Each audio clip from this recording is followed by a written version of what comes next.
সাংবাদিক দম্পতি সাগর রুনির মতো কতবার যে জুলাই গণ অভ্যুত্থানের সম্মুখ যোদ্ধা ও ইনকিলাব মঞ্চের মুখপাত্র শরীফ ওসমান হাদির বিচার পেছাবে তা আল্লাহই ভালো জানেন বলে মন্তব্য করেছেন তার স্ত্রী রাবেয়া ইসলাম শম্পা।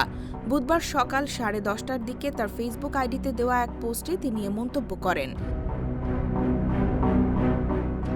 রাবেয়া ইসলাম শম্পা লিখেছেন, রাত পোহাবার কত দেরি পাঞ্জেরি, শহীদ ওসমান হাদির বিচারের কত দেরি। আমাদের বাংলাদেশে আমরা যারা বিচারের জন্য লড়াই করি তাদের লাইফ টাইম প্রশ্ন এটাই।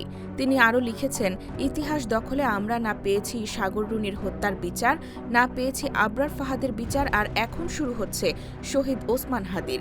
কতবার যে তারা পেছাবে সেটা আল্লাহই জানে। তবে আমাদের স্পষ্ট কথা, বিচার আমরা নিশ্চিত করেই ছাড়ব। কত মাস, দিন, ঘণ্টা সময় নেবেন।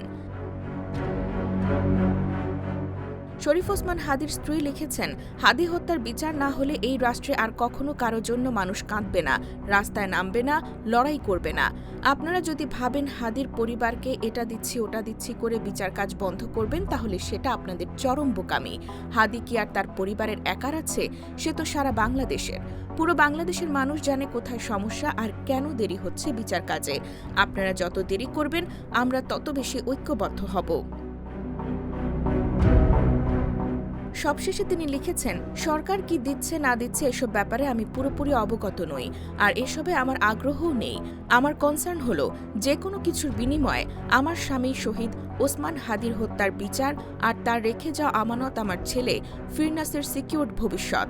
এর বাইরে আমার আর কোনো চাওয়া নেই। IBTV USA, new York.